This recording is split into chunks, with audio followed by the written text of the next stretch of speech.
نجم صاحب ایک اور جس طرح لائف اسٹاک کی ایک اور بات کروں، جس طرح آپ نے کہا کہ تھر میں قحط کے بعد جب ہوتا ہے قحط میں تو وہ انسان تو خیر متاثر ہوتے ہیں لیکن سب سے زیادہ جانور وہاں متاثر ہوتے ہیں. اور دوسرا یہ ہوتا ہے کہ ہمارے پاس جب سیلاب آئے، جب بارشیں ہوتی ہیں، پھر اس کے بعد جو جانور ہوتا ہے مچھروں کی وجہ سے اور باقی بیماریوں کی وجہ سے، اس کے لیے اب کیونکہ اب یہ کہنے میں آ رہا ہے کہ شاید اس بار بھی شاید زیادہ بارشیں ہوں. نہیں، اس سال کیا میرے خیال میں ہم نے اپنی تیاری کی ہوئی تھی، وہ میں نے ڈپارٹمنٹ سے کہ کون کون سی دوائیاں ویکسین ہمیں چاہیے ہیں کہ اگر یہ سیلاب کا صورتحال آ جائے اور جانوروں میں بیماریاں لگتی ہیں تو ہم نے اس کی پوری تیاری کر کے رکھی ہوئی ہے.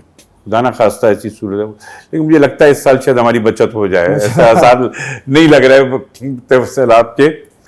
تو ہم نے اپنے طور پہ تیاری کی ہوئی ہے. کمپنی جو اپنی فیکٹری جو ہماری جو ہیں اس میں بھی دوائیاں، کچھ دوائیاں جو بازار سے خریدنی ہیں ان سب سے ہم لائن اپ ہیں.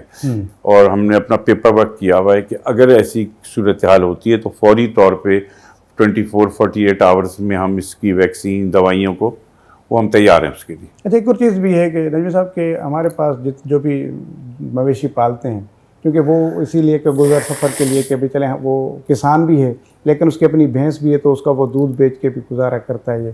لیکن وہ کس طرح ان کی پرورش ہو، کس طرح دیکھ بھال ہو، اس کی اویئرنیس نہیں ہے، ٹریننگ نہیں ہے. یہ اس پر آپ کا ڈپارٹمنٹ کیا کرنے جا رہا ہے؟ بی بی کے نام سے یوتھ ڈیولپمنٹ پروگرام میں ہم کئی جگہوں پہ یہ ٹریننگ کر رہے ہیں. اور میرا جو انسٹرکشن یہ کہ اب زیادہ عورتوں کو ٹریننگ کریں. اچھا، ہم اب نے اس کو اور واس کر رہے ہیں کہ گاؤں میں چلے جائیں، وہاں ان کو بٹھا کے بیسک چیزیں سمجھائیں، کیونکہ ہمارے یہاں زیادہ تر سندھ میں یہ جانوروں کی دیکھ بھال گھر کی خواتین کرتی ہیں، گھر کی خواتین نہیں کرتی. ہم ان کو بھی ٹرین کرنا چاہ رہے ہیں. یا ہمارے یوتھ ڈیولپمنٹ پروگرام میں جو لڑکے لڑکیاں، ابھی میں حیدرآباد گیا تو مجھے بڑی خوشی ہوئی، کم سے کم 18-19 لڑکیاں بیٹھی ہوئی تھیں، زیادہ ایج کی عورتیں بھی تھیں جو سمجھنے آئیں. میں نے کہا یہ تو بہت اچھی بات ہے. اور ان کو بھی میں نے کہا کہ جب تم جو سیکھ لو تو اپنے گاؤں کے لوگوں کو ضرور بتانا کہ یہ سیکھ کے آئے ہو تم. ان کو کچھ پیسے بھی مل رہے ہیں اس میں. تو ہماری کوشش کی جب تک لوگوں کے اندر بعض اوقات لوگوں کو پتہ نہیں ہے کہ میرے جانور کو کیا بیماری ہے کیا نہیں ہے. ابھی جو بائک کا میں نے سلسلہ شروع کرنے جا رہا ہوں وہ اسی لیے ہے کہ ہم ہر گاؤں میں پہنچے. دیکھیے میرا ٹارگٹ بڑے فارم اپنی جگہ ہے، میرا ایشو ہے اس گھر سے دو جانور پڑے ہوئے انڈیویجول ہے میرا، وہ بہت غریب لوگ ہیں. فارم والا تو پیسے کی بھی خرید لے گا، اس کے پاس تو بزنس ہے نا، وہ تو ریل پہ کر رہا ہے، وہ گزارا. میرا مین ٹارگٹ بخدا وہ ہے گاؤں میں رہنے والے جن کے پاس 1 یا 2 جانور ہیں، ان تک پہنچوں میں. صحیح. اچھا، ایک اور اہم چیز جو ڈپارٹمنٹ ہے وہ اس پہ بھی ہم بات کریں کیونکہ وہ کچی آبادی ہے تو وہ ایک بہت زیادہ مسئلہ بھی ہے، خاص طور پر کراچی کا تو یہ بڑا ایشو ہے. تو اب کتنی آپ کچی آبادی اس کو ریگولر کرنے جا رہے ہیں؟ بہت سارے گوٹ ہیں کراچی کے، تو وہ کیا پلان ہے اس پہ؟ دیکھیے میں بالکل اس میں بہت تھورولی ہم کام کر رہے ہیں.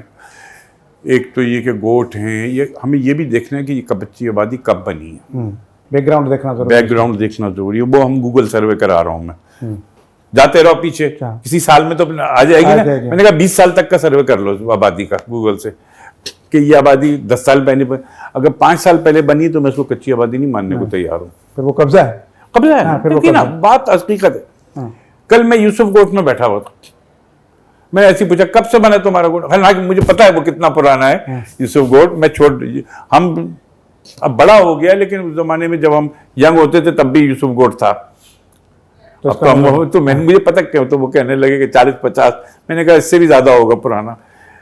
ان آبادیوں کا رائٹ ہے، لیکن یہ 2-4 سال میں بنی ہوئی آبادیوں کو میں کچی آبادی نہیں، یہ قبضے گروپ ہیں، حقیقی معنوں میں پرانے ہیں. ابھی تھوڑی دیر پہلے میری ایک سٹی کونسلر میرے ساتھ بیٹھی ہوئی تھی، وہ بھی اپنے گوٹ کا کہہ کے گئی، تو میں نے کہا لاؤ لکھ کے میں تمہارا کراتا ہوں.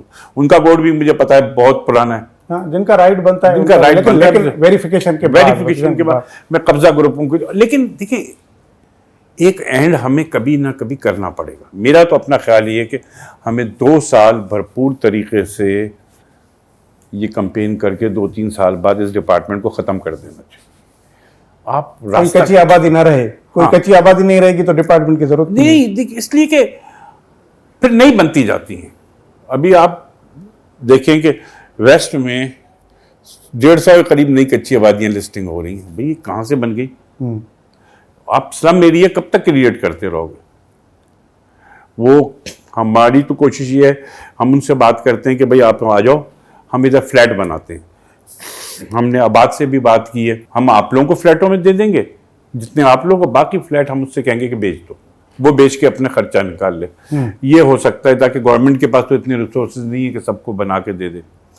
لیکن کچی آبادی والے اس پہ راضی نہیں ہوتے کہ فلیٹ میں چلے جائیں, حالانکہ یہ آئیڈیل ہے. ہاں اچھا نجیب صاحب, ایک اور چیز بھی تھی کہ پہلے جب لوکل گورنمنٹ کا سسٹم تھا تو آپ نے شہری حکومت الگ بنائی ہوئی تھی اور ڈسٹرکٹ کونسل الگ بنائی ہوئی تھی. اب وہ ختم ہو اب گیا. وہ ختم ہو گئی ہے. اب ایک بے چینی سی ہے, اور اس پر وہ فلور پہ بھی بات ہوئی ہے کہ اب جو کچی آبادی ہیں یا جو گوٹھ آباد اسکیم ہے ان کا اب اسٹیٹس کیا رہتا ہے. دیکھیے گوٹھ آباد تو ختم ہو گیا. ابھی جو بھی کے ایم سی کی, مطلب میرا ڈپارٹمنٹ تو پورے سندھ میں کر سکتا ہے, اور ہم نے ابھی سروے بھی ادھر ویسٹ میں اور ادھر ملیر میں کئی گوٹھوں کے سروے کرایا شروع کر دیے ہیں کہ کتنے گھر ہیں, کیا ہے وہ اس کی پورا, اور ہم اس پہ ان سب کو لیز دیں گے, کسی کو نہیں چھوڑیں گے. جو گوٹھ آباد اسکیم اب اس کو لیز میں تبدیل کر کے بالکل پھر لیز وہ کے ایم سی کے انڈر اس میں. بھائی ابھی میں یوسف گوٹ کی مثال دے رہا تھا نا, وہ جو یہ ملیر والا, نہیں ملیر سرجانی کی سرجانی والا, کل ہی ان سے کہا کہ آؤ میں کر کے دیتا ہوں لیز. ہاں جن کا بنتا ہے, ان کا بنتا ہے, بالکل بنتا ہے. میں کہہ رہا ہوں نا, جب ہم جوان تھے تب تھا یوسف گوٹ, اب تو ہم بھی بڑے ہو گئے. لیکن یہ جو ابھی 2-4 سال میں بنے ہوئے نا, یہ قبضہ گروپ ہیں, یہ گوٹ نہیں ہے. تو ان کو کیسے پھر لوگ تو بیچارہ وہ اچھا ہر ایک کا نام گوٹ رکھ دیتے ہیں, وہ بھی ہے, یہ بھی زیادتی ہے نا. وہ گوٹ نہیں ہے. گوٹ کی ہسٹری ہوتی ہے, ایک تاریخ ہوتی ہے, کوئی قبرستان بھی ہوتا ہے ساتھ, کوئی ان کے آپ دیکھ لیجیے پورا رہتا ہے, ظاہر ہے وہ جس طرح ہمارے یہاں گوٹ ہے. یہ حاجی مرید گوٹ ہے, میں اس کے سامنے ناظم میں ہوں. حاجی مرید گوٹ کا قبرستان ہے. اس طرف لالو کھیت کی طرف چلے جائیں, پل سے اترتے لیفٹ پہ گوٹ ہے, مجھے نام یاد نہیں, ان کا بھی قبرستان ہے. میں تو پوچھتا ہوں کہ بھائی اس پرانی جگہ کا قبرستان کہاں ہے؟ وہی نہیں.